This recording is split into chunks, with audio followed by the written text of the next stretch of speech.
You can't even really rap. This guy cardiac, I put my jack in the back, nigga in the back seat. I can't really say back last nigga for that heat. Niggas still get beat up, nigga, just for that heat. Cops wanna kill my nigga, this ain't no track meet. Running in circles, smoking that purple. No geeked up, we smoking that Urkel. Little niggas keep the shells like the Ninja Turtles. Never mind, hella wave, my nigga will surf you. Now I'm from the West Coast, where we coast West Side, just for the bass side. I hit B-sides just like A-side, something like mixtapes. Little niggas standing tall, but you know I been great. I been smash holes just like a big break. Purple hate. Niggas in the jungles like Beta Nate. Fuck that, I step on these hoes like Jake the Snake. I don't really care, cause these other niggas surface just to get the play. Niggas is users, niggas is haters, niggas is jealous. Fuck that, cause your girl, man, she reaching my pelvis. She telling me I'm the best, my nigga ain't woven. We ain't goofy round here, my nigga. Then we even telling my niggas, we just gon' feel my nigga, this paralyzed flow. I don't really care this time, just how it down flow. I don't really care these other hoes, it's bongos. Never mind, I still paint it up just like a bongo. Never mind, I'm still beating cheeks just like a Congo. I'm still colder than hoes, nigga, to call me Toronto. Fuck that, I'm still that morning just like Alonzo. Got a ball all night, real nigga, real hype, real nigga, real life. I can't really lose my life, nigga, hold my damn stripes like dice, nigga. Because I keep shots like Adidas. She wanted me and she running like a cheetah. Never mind, I flip it like chicken fajitas up in the morning. These other niggas is on me. Niggas think they can sum me. I keep the peace like Martin. Keep the peace my eye. I keep it. You know what's all with my nigga? Fuck that. I got some girl. Never mind, I'm so good. I really mind the breeders. I just never mind the hat. Never mind the hat. I'm banging that line like line, man. It's not a line. And it's fucking out there. And like to the death of me. It's the deal, man. PolitiKan the podcast. We back again here at Rigor Mortis Studios in downtown San Bernardino. Tap in, man. PolitiKan Broadcasting Networks.com. Google PolitiKan Broadcasting. You'll find us in everywhere, man. So introduce yourselves, man. Alright, man. After that gas, nigga. Yeah, oh, man. Yeah, bro. Alright, man. I go by Ellis Isaiah. From LA/IE, so I rap both. And this is my producer right here, Conundrum. What's up, y'all? My name's Conundrum. Glad to be here. Shout out to the homie family that's on the podcast real quick. You know, we got to do everything out here. So Conundrum. Did you just do that beat? Yeah, I did, yeah. That's the beat I was telling you. That's my beat, So yeah. that reminds me of like that Don Kennedy swag. Oh, word. Appreciate it. When I heard y'all, all I thought was, man, he got that same type of charisma. Man. You know what I'm saying? Appreciate That it, swag over the beat, you know what I'm saying? That shit just flow natural, you know what I'm saying? Keep doing your shit. Man, appreciate you. So how did y'all link up? What's the story behind the collaboration? How me and him linked up, I met him in college. And during that time, I wasn't pretty sure what I wanted to do. So it was either go to school or just quit that shit and do the whole music shit. So I ran into him by a friend named TC that we know. And I met TC on some street shit. So he told me that, oh man, I got this producer, whatever. And I'm like, oh, okay, like let me listen to him.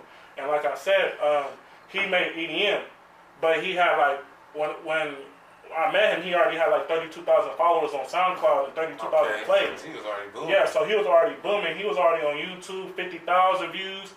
Shit, I barely made my first 10K on SoundCloud this year. So I met up with him. At first I didn't like none of his beats. None of them. I didn't like none of them. I didn't like EDM. I didn't like none of that shit because I wasn't. You know how it is when we listen to rap. When it ain't your vibe. Right, it ain't my vibe. So you know, probably like 2 or 3 months later. Probably like 2 or 3 months later, he came back. He showed me a hip hop beat.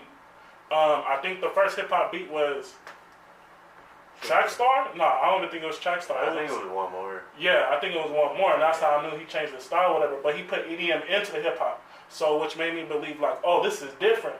So since then we've been rocking ever since. Like he seen me like when I was writing no more. I don't write no more. I literally freestyle. Like since I made One More, I haven't freestyled. I've been freestyling for a whole year. So was it like a punch-in method when you?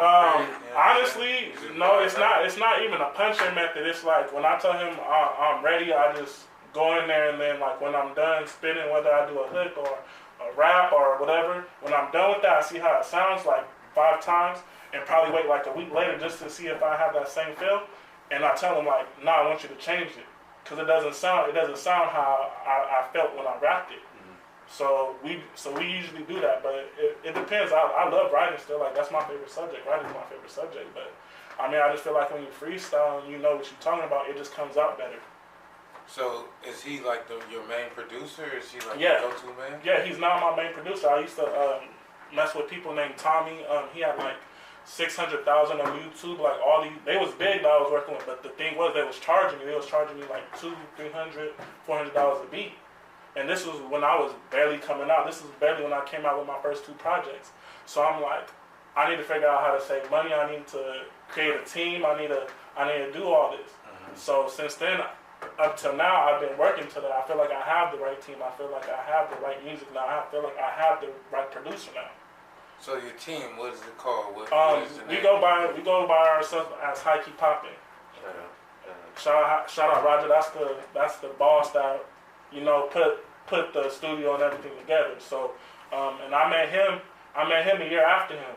So the first thing he told me is that he loved my music just off of the first time. So I'm just like, I'm amazed, you feel me? Because a lot of people like to, you know, fake personas and say like, oh, I mess with you. It's a lot of fake love. Yeah, it's a lot of fake love, and I learned that earlier in my career right now, which is still going. Like I said, this is what I want to do in my life. I had to not betray, but I had to set my foot down for a lot of people to say, this is what I'm gonna do. This is my dream I'm chasing. I don't want you to get my music to think that you have to understand me. That's not the reason why I make music. I usually make music for myself, or situations of people I've been around, or what I go through. So if you can't relate to it, that's fine. But I just want you to feel it, even if you don't know what I'm talking about. And I tell people that all the time. You don't have to understand what I'm saying all the time. I just want you to understand at that moment how I feel. And since then, we've been rocking like that. So Conundrum, what made you switch from EDM to hip hop? What was the inspiration? Was he the spark that was like, you know what, let me get on my hip hop shit? You know what I'm saying? High key, yeah. Like cause like you said, when I first met him, I was doing like nothing but EDM. I didn't touch a hip hop beat like at all, you know. And I got into EDM because that's what I loved. Like I loved hearing it. That's what I got into. And then I met him, and then I was kind of like, okay, I'm gonna have to switch up a bit. And then after I got used to making all the hip hop beats, I got better and better with it. You know, so that's when I started like helping out other people. You know, I started producing for them and stuff. And high key, I'm kind of glad because I realized the more diverse you are with your beats, the more people are willing to work with you. And not even just like, you know, you meet like you work with like 1,000 people for one time. You end up working with like one person for like 1,000 times. You know, which I feel is crucial to like building a good relationship, not just musically but personally. When you're able to adapt to like your clients and like your rappers and like, you know, how you're able to help your friends out and all that. So, yeah, like people don't really understand because this new streaming platform, people don't really understand the metrics of the system. Exactly. And collectives are the future.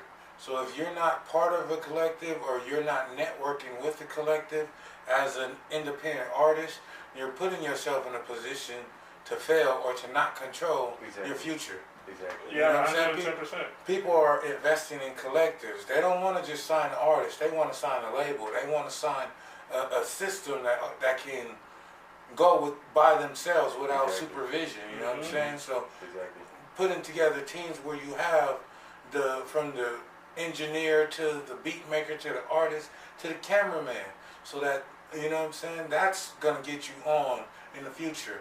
If you're in a platform and you're an artist that's by yourself, you're a producer that's by yourself, you're eventually gonna have to form your own collective or be a part of somebody else's collective.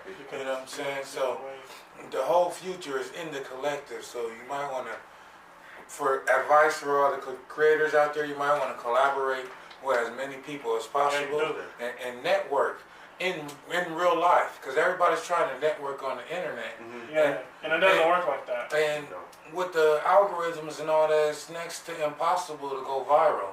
And even when you go viral, it doesn't net you any money. Yeah, it doesn't necessarily mean that you're in the rap game. Exactly. And I tell people that I feel like that's when it starts, when you're in. Like, people think, oh, I made it, I could chill. For one, we're not in that time, like probably like, you know, that 2009, 2013 era. We're not in that era where we could just drop music once or twice a year and then hopefully it holds. Like, no, like if they do that, you have to be established like a Meek Mill or a Lil Wayne or, you know, like the greats that we listen to today. As a inspiring, upcoming, or still like touch fame, but you still trying to get higher in there, you have to keep on going. I tell people that you have to drop as much music as you can, because one day you can be here and the next day you can be exactly gone. You gotta look about it. Like, there's a lot of artists that I thought that was gonna be here. Like, I'm glad that you bring up Dom Kennedy. He was actually one of a rapper I used to listen to a lot. Him, Wayne, and Kanye. Those was like, if not my biggest experiences, just as a musical aspect. But with Dom, just to me, I don't feel like he fell off, but I do feel like certain things that he used to do that I loved about him, it just doesn't reciprocate in certain albums that he makes no more.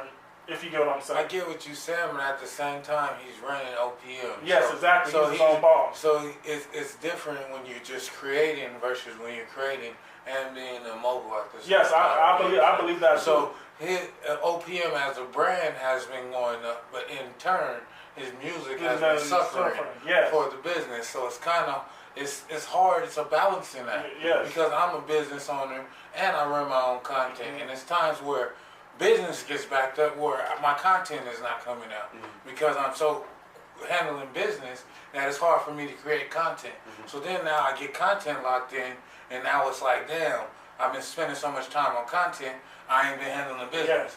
You know what I'm saying? So it's hard to find that balance when you're a mogul and you're a creator yourself. You know what I'm saying? No, I agree with that because, like I said, because I'm an artist, but I also make covers for my music. Every EP I came out with, I made the cover myself. I do everything.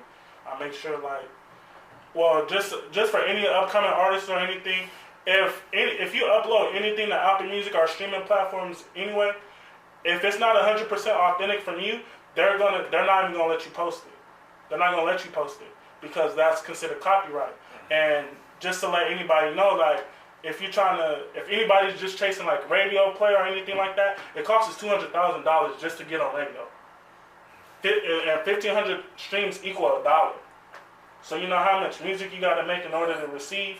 I was looking into starting my own internet radio station, but playing music has to do with royalties. Yes. So if I started this, at the end of the years, I will have to pay royalties to everybody that you play, that I play, and that is a big ticket that people don't really think about or consider.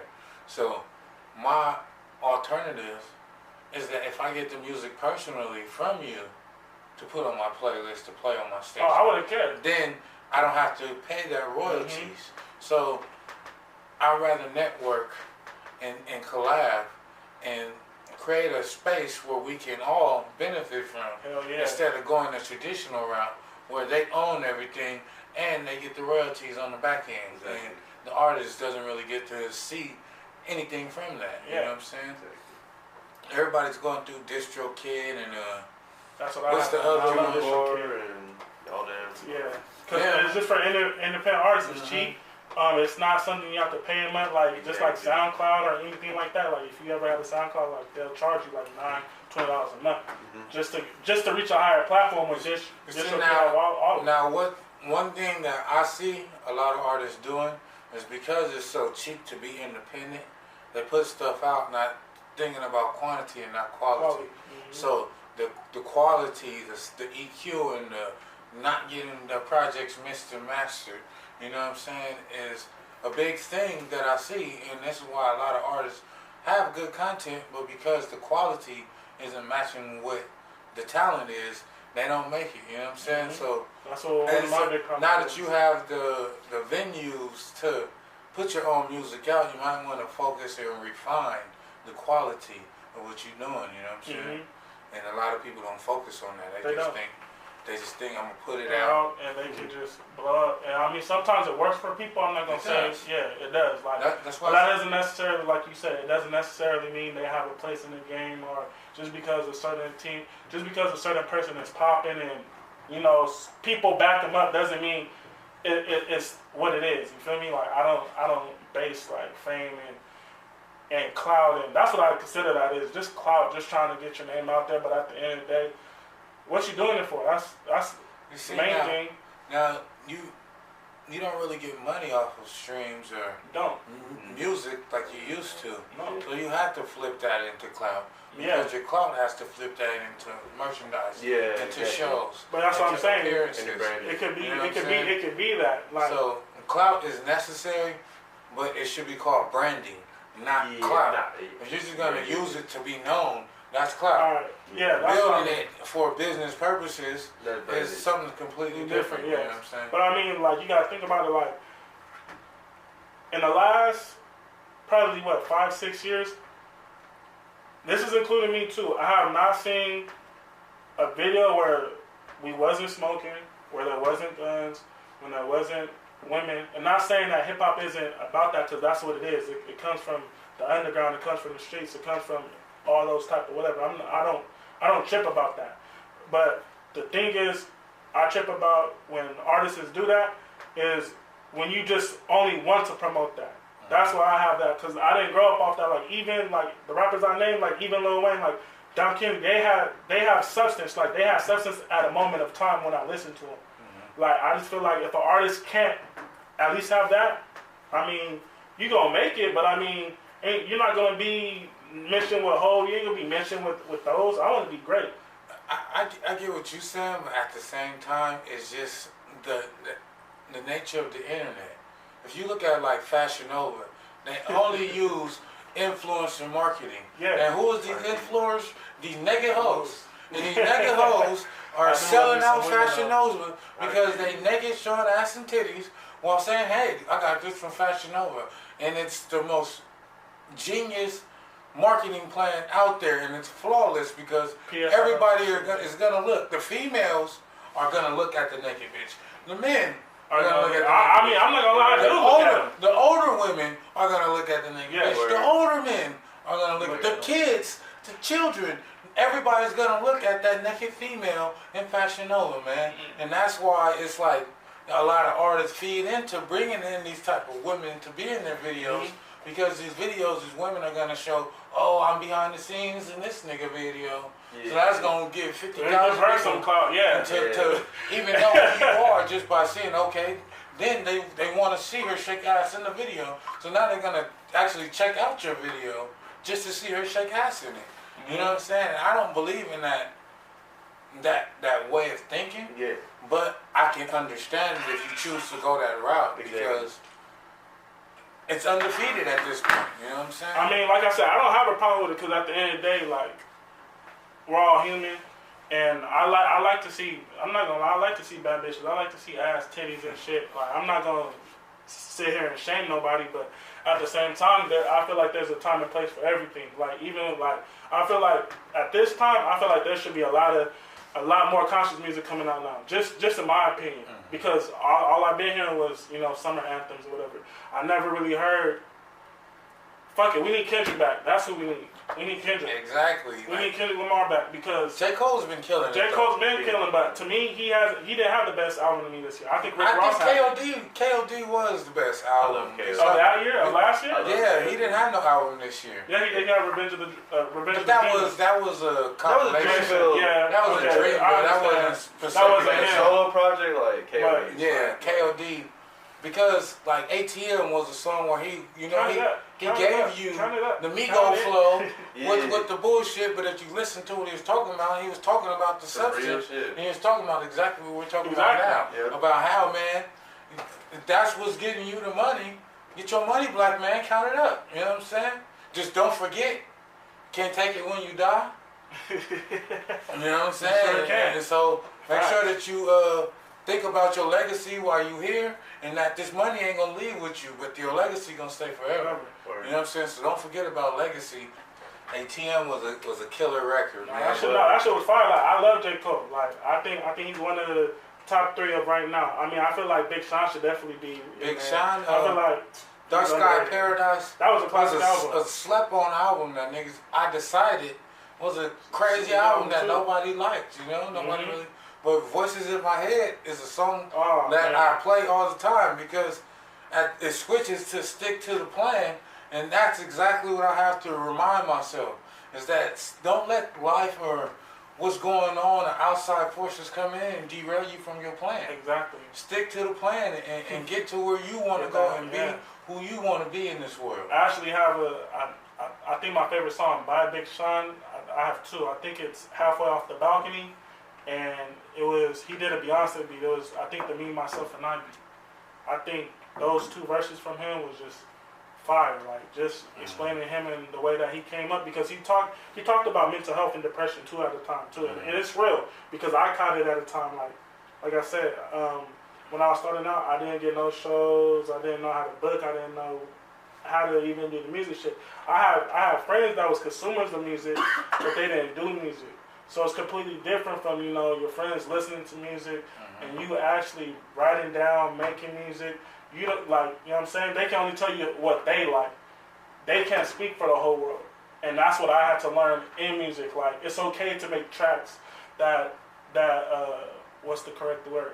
To make you not only conscious, but make you feel something. Because at the end of the day, we need those. Why do you think we have people like Michael Jackson, or we have Nas, or like we said, like Mac Miller too? I think he was a great inspiration on X. Mac Miller was different. I didn't even care. Forget race. I didn't care if he was white or black. Just for what he was speaking about, he was just different. That Kids album was crazy. That Kids album. You see, people say that's a lot of people's favorite album, but that's not my favorite album by him. My favorite album is that song with Diablo and Wedding and Rain. I think it was called, it wasn't called Delusional. It wasn't called that. It was called, damn, I can't remember what it was, but it was so different. Like, just so.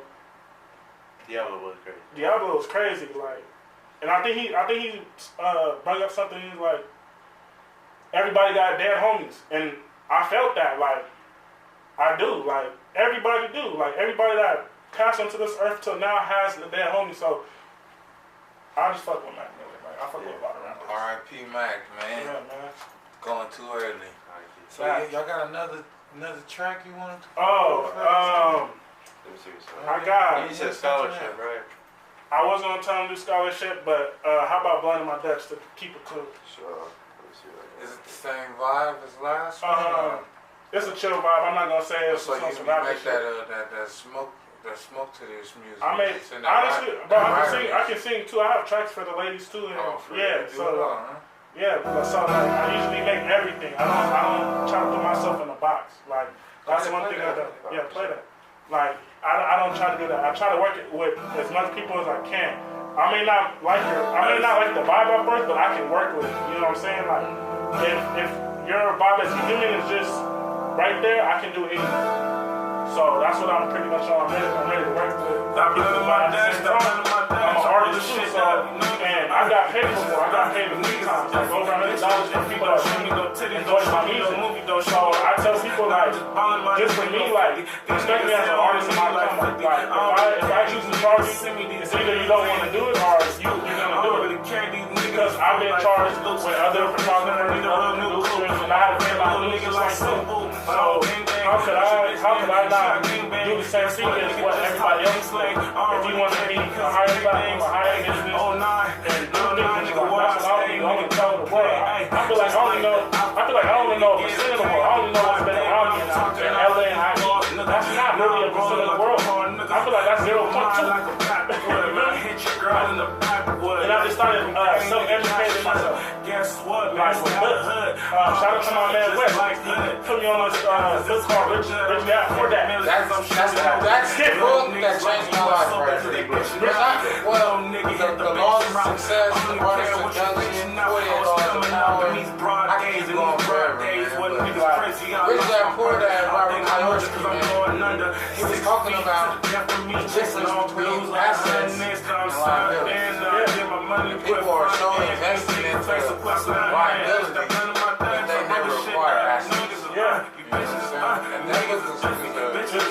was mentally thinking I was like some boxing, and then like at first, I always been good at school, but I just didn't like school because I feel like it didn't teach me what I needed to learn. It didn't teach me about none of the stuff I needed to know about life now, especially with bills and shit like that. Like it didn't, but I just liked it what I learned from it. So what I did was just try to stay strong on that, try to build my mind, and I learned I was different because I had to. In order to be different, you have to change. You have to feel different. You have to live different. You have to be okay with certain situations. Because like I said, not all my homies gangbang. Like I know Bloods and Chris, not all my homies is gangbang. Like they play games, they like photography, they like books, they like socializing. So how could I knock another person's life for what they like when most likely we could connect off of that? So that's why I don't try to judge as much. So for me, a lot of the things when I started to self-educate, niggas looked at me as being weird. Yeah. You know what I'm saying? And you have to be okay with niggas not understanding or having a clear vision of what you want and what you're chasing. You know what I'm saying? Because people don't understand that like information is pertinent, and what I mean by that is that what I need for me to make it might be something completely different from him. So, this one piece of information might be exactly what I need, but it means nothing to him. So don't trip off information that you receive because your story is your own. You know what I'm saying? Exactly. Somebody comparing yourself to other people is probably the biggest problem that people have, is that you see somebody in a similar position as you, come from the same scenarios as you, and they get this and they got that success and they did this, and you're like, well, why not me? But you shouldn't even be comparing yourself in the first place. You should be focusing on your lane and doing what you got to do for you. You know what I'm saying? Because everybody's life is their own. You know what I'm saying? Nobody's experiences are really that comparable. It's not. I feel like we may experience the same things, but like you said, we experience it different. Like we could still meet up at the same crossroad, but the way that we got there is completely different. So that's why I say, like, when tread carefully on how you say your words to people now. And I didn't understand that when I was a kid, because like I said, I was used to trying to get it myself. I felt alone, and I felt like I needed to do this. Like even with my friends, like to this day I still won't tell certain people about certain situations in my life, not because I don't love you or whatever. It's just because, simple fact, I don't trust you with that information. I don't know what you could do with that information. I don't know who you could tell with that information. That may sound shallow or harsh, but it's the reality. And I feel like not just me, but everybody in the world has that. And as soon as you learn how to accept that, I feel like you'll accept yourself even more. And it's so much that I feel like I've learned, but I still feel like I can learn a lot. Like just being here on my 25 years of life, the only thing I can honestly say I learned was suffering, death, bad relationships, sometimes good, you feel me? Because I had a lot of good things in my life. And you know one thing about everything that you just mentioned right now? It's all temporary, because life goes forward. So no matter what you're going through, guess what? Tomorrow, like when you said Rick Ross had the best album. Yeah. Rick Ross, one of my favorite Rick Ross quotes, it was On the Lord Knows with Drake. Oh my, we talk about that all the time. And before he started rapping, he said every day is another opportunity to reach that goal. And as long as you wake up with that opportunity, yesterday might be the most fucked up day that I ever had. And when I wake up today, it's another opportunity to reach that goal. So fuck yesterday. Yeah. I made it through yesterday and I'm here today. You gotta worry about the present. You can't worry about the future. And you know, like I said, a lot of people around our age has a problem with that, because they always, you know, like I said, we see foreigns and stuff like that, gold chains. Like I said, I'm a product of that. I liked it to look nice or whatever. I got what I wanted because I worked hard for it. But don't let that stagnate what you could do. Because I know a lot of people that give up on themselves daily, but I know that they could be a diamond in the rough. And I know a lot of people that got degrees and not doing nothing with them. So, and like you said, with networking, I feel like that could be the biggest thing. Like, networking can get you indoors that degrees just can't. And I think it's always been that. I think it's always been like that. So. See, that goes back into nepotism. Yeah. Because as black people, if I have a job, I'm hesitant to put the next black nigga on because I don't want that nigga to fuck up my name. But the Mexicans, why you think that they running the workforce? Because if he knows the job is open, he's gonna tell everybody, and his homies is gonna tell everybody, and they gonna fill that motherfucker up. Everybody's gonna apply. Off of one Mexican, you gonna get 30 Mexicans to apply just off of knowledge that that job is hiring. But as a nigga, it's gonna be like, oh nah, I ain't put my name on that nigga. You know what I'm saying? I ain't helping that nigga out. You know what I'm saying? Same thing like with businesses. The Indian families come over here and they buy up these liquor stores and get all these liquor licenses because their families put in together. They live under one roof. Teamwork makes the dream work. Exactly, you know what I'm saying? And it's like a rotation. And you know what I say too? Just for music and anything, if you have a problem with taking risk, it's not for you. No. Because everybody that I knew that made it higher took a risk. They was never at the same place when they made it. I get you. Like I think that's another thing is people are afraid of those risks because they always think about what if I fail, you know. And hikey, I think failure is important because let's say a person goes through life, he's having success after success after success. You know, yeah, they're in a good spot, but how would they handle it when they reach that first failure? You know, as opposed to a person that's so used to failure, like you hit rock bottom, you got nowhere to go but up.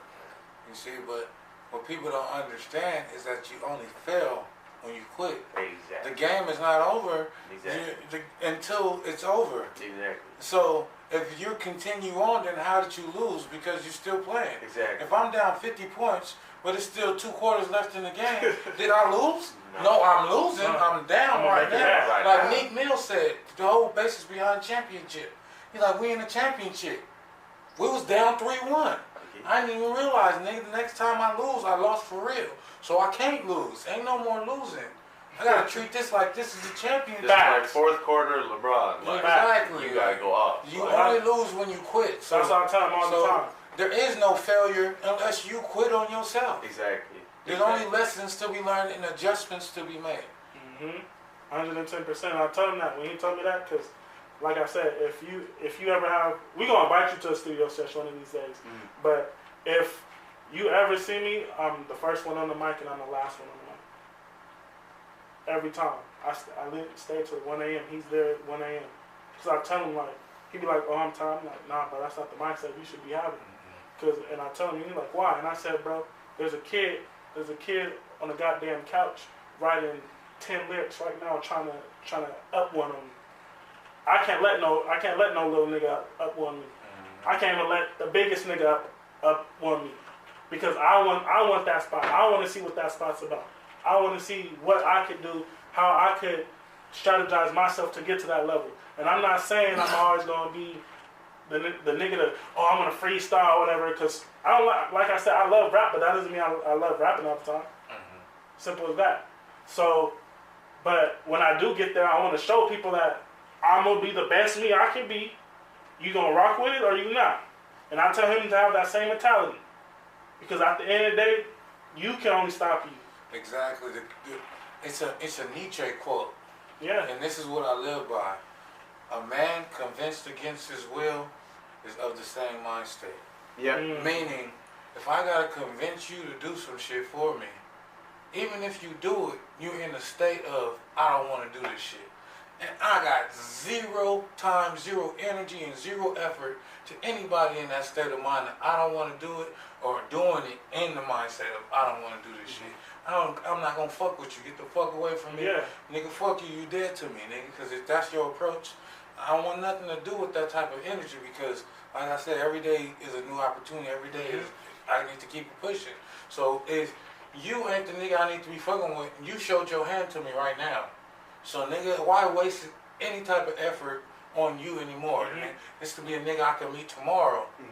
That's gonna have that energy I'm looking for. That's why, not to cut you off, but that's why I said, like, I cut off a certain amount of friends. I have a lot of friends, like I said, but at the end of the day, they not They not for me. Because you notice when people says negative things about you, when even if you get on a little bit of success, it don't matter. If it means something to you, if you my brother, and if my brother like you say you is, you ain't gonna talk down on me, period. You ain't gonna say nothing about me, you ain't gonna speak behind my back, you ain't gonna say nothing that's gonna upset me.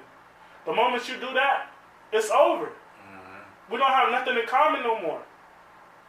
Like what? And for some reason, this is everybody. For some reason, prime example. Say if you went to high school, or whatever, people still think that they know you from high school. Mm-hmm. I went to 5 high schools.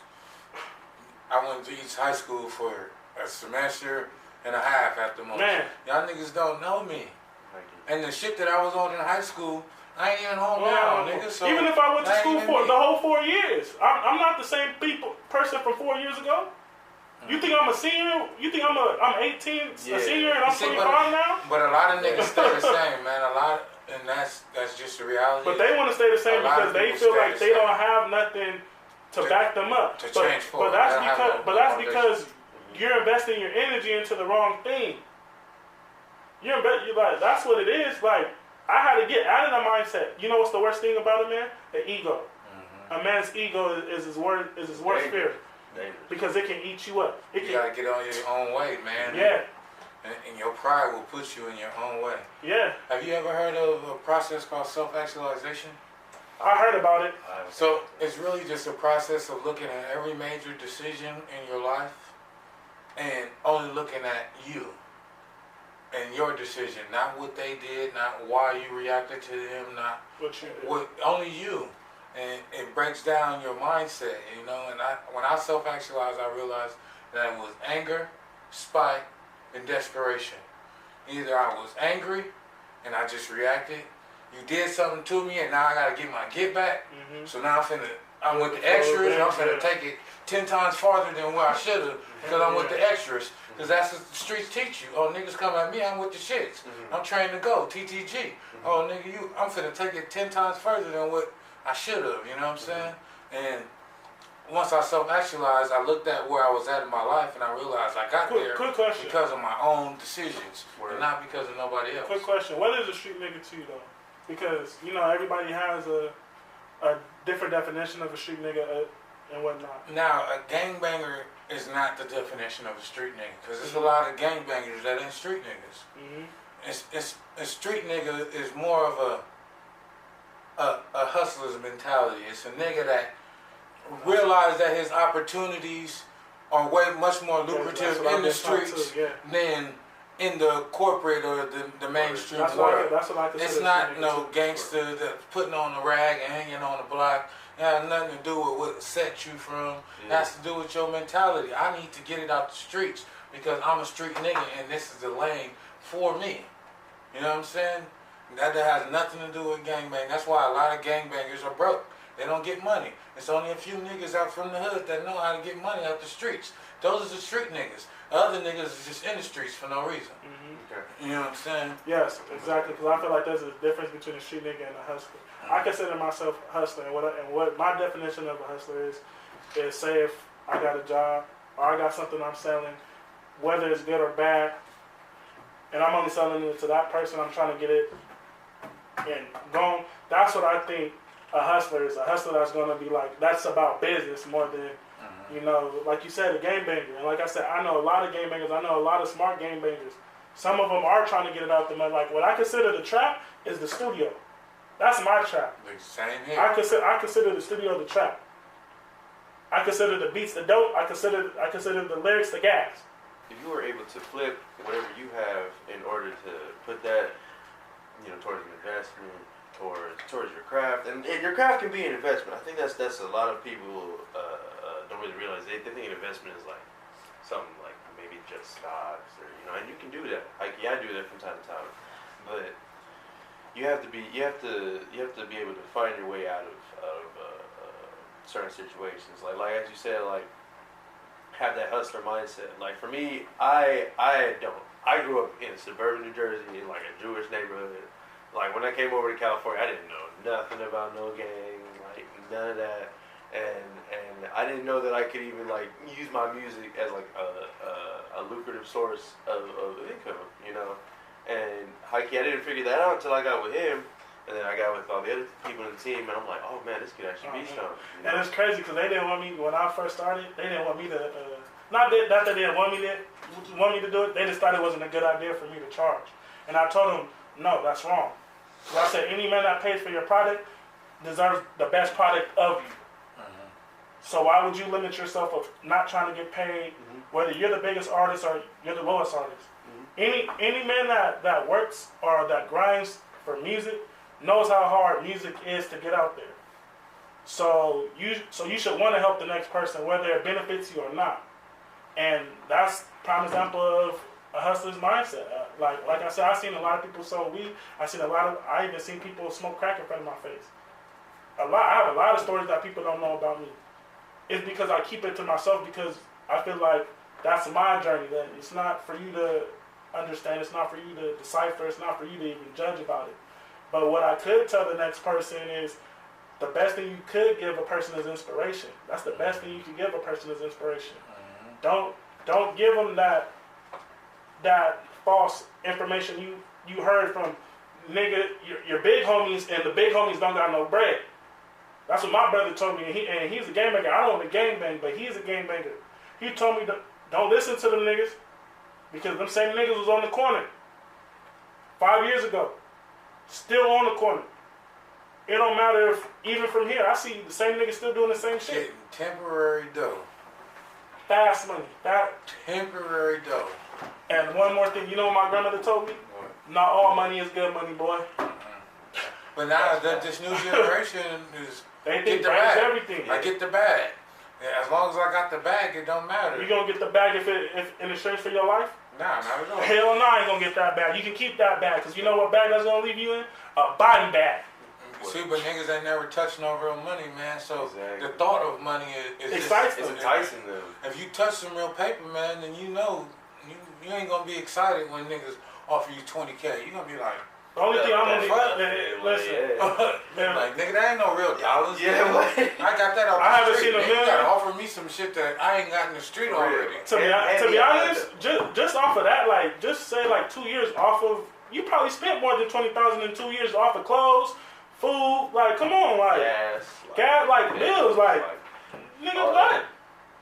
Don't get me wrong, I love free money, but that's not the money I want. I want to own land. I want to own acres. I want to see what that 1,548 acres is about. I want to see why you got 12 horses running in the background and you have a gold ass platform. I want to know that. I don't want to know that. I don't want to know about that street shit. I already know what comes with that street shit. Life or jail. It's never changed. Or fake homies, because if you get on, Yeah, if you get on. I love you. If you make it, What? and nigga, you escape jail, and you escape death, you don't escape the homies. You don't. There's no nigga out there that has escaped all three. Yeah, there has. If you escape jail or death, you're not escaping the homies, bro, and they not the homies, and you gonna learn that the hard way. I think that's something important because we have a lot of people they find themselves in situations where they have to have a crab mentality, like where they have to basically pull each other down so they can get up on top. And hiking, I'm not with that, bro. It's just a lot of people That's think a lot that of you black have to people's do problem. that. Yeah, it's not even just black people though. It's just across like all The races. world, yeah. Like and I'm talking about for our culture. yeah, word. I'm speaking for our culture. What's that? But it's Because like we experience our Yeah, culture. we experience We know it. and it's a shame because that's hiking all we know these days. It's just pull each other down. You see, that's why we're here in this studio is called rigor mortis. And rigor mortis is the stiffening of the body after Yeah, death. after death. Yeah. So the reason why I named the studio rigor mortis is because the old way of doing things as black people is dead. And we need to stiffen up, nigga, and buckle down on our morals and really get to working with each other. So this was a collaborative effort. I did a podcast out my living room. I was gonna just get a studio where I can do a podcast out. But then I looked at it and I said, this shit is bigger than me. This could be something for everybody. Yeah. So why should I be selfish? Why not? I'm not making no dollars off of this right now. if anything, dollars is going on. I spent like over $3,000 in the last 2 months just on this compound itself. You know what I'm saying? And I ain't seeing a dollar, and even the dollars that I see back don't compare to what I'm spending out. But because it's bigger than me, it gives me that sense of worth, that sense of purpose, that the fact that I can have niggas like y'all pull up, you know what I'm saying, and give me that energy, because that's what I hold more valuable than the money. And you know, and a lot of people don't have that, and people think they have it, they just don't. There's some people that do and some don't. Like some people just is naturally loving, and I think that's what as black people that we fail to realize. Like a lot of our kings and queens don't love themselves. A lot of them don't. And it's because, you know, I don't want to blame it off of, you know, of course experiences or whatever, but it's what you do. It's not what you do, it's how you react to them. You know what I'm saying? Because I had a friend, I'm not going to put his name out there, but I had a friend, and, you know, he said that, you know, he hadn't seen his father or whatever, and, you know, he had hate for him. And, you know, and I said, man, you should get with your father. And he was like, why? And I told him, I lost the father. I lost my father. You know, I never experienced the first drink with him. He couldn't really indulge in the activities I wanted us to play in because he was sick. And, you know, I was able to have a family of a mother and a father. But that still doesn't neglect the fact that I don't know what a father, me as a man now, I can't learn from my first source, which is my father. I try to learn from my brothers, but I got to understand in my same way, they're learning as well. So it will be wrong on my fault for trying to force that onto my older brothers when I know that they're trying to be their own man too. So that's why I tell people, like, don't, when it comes to relationships or friendships, don't waste it when there's an opportunity. Like you said, there's every day to be an opportunity. Sometimes if a person don't want to be with you, you take it for what it is, no matter how hard it is. But I mean, if you never tried, I don't want to hear that. If you never tried to make a situation better, or you feel like you deserve some type of apology, you might do it, but that doesn't make you the bigger person. The bigger person always wins. I never heard the lesser person winning. Never heard that in my life. Never. So if you can tell me that, that means a man can walk on water, and the only man that I know that can walk on water is God. So I know you ain't God. Exactly, like, man, it's a funny game. It's a cold world out here, and as black people, man, we have an opportunity to do something, man, to actually make some noise. We're trending. We're number one in our own communities, though, not just on the internet. Because for us, majority of what the internet sees of black people is the ass-shaking music videos and the fights. Yeah, and they think that's all what black people turning up in the club and the bottles. We do all that. Don't get me wrong. We do all that bullshit, but we do positivity things too. Like I said, there's, like you said, the community. Last year I did a homeless event. I actually came out. It was only me. It was literally only me. I bought 20 boxes of pizza, 5 cases of water, and I just passed them out to the homeless at Sacoby Lake on a Saturday because I just wanted to do it. Because I know how it feels to be that low. You know, the same thing is like when we do these type of things, we don't document them because we're not doing it for the internet. But at the same time, we need to document it because we need the world to see that, hey, we do these things also. Yes. You know what I'm saying? As black people, we so controlled on our image that we put out all the negative shit without showing niggas the struggle, without showing niggas in the community, without showing that type of aspect of who we are. You know what I'm saying?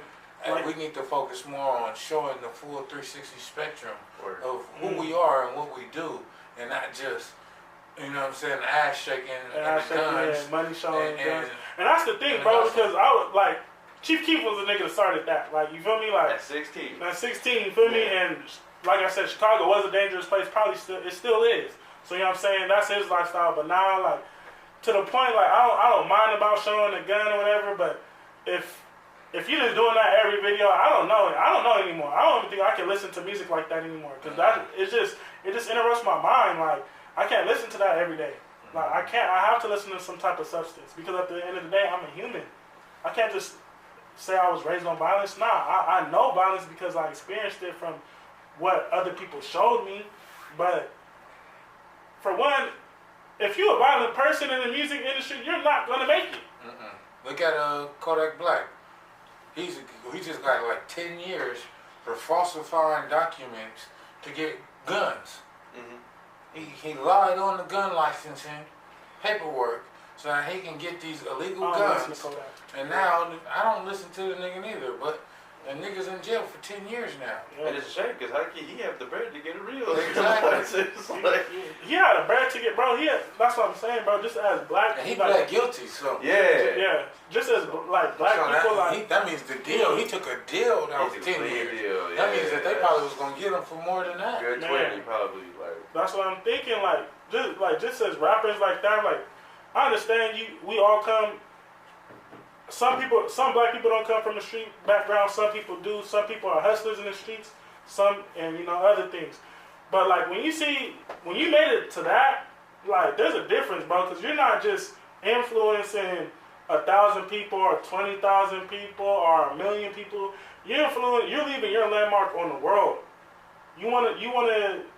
Like I said, I don't know Kodak, but I know a nigga is a nigga at the end of the day. And I know there can only be a good nigga and a bad nigga.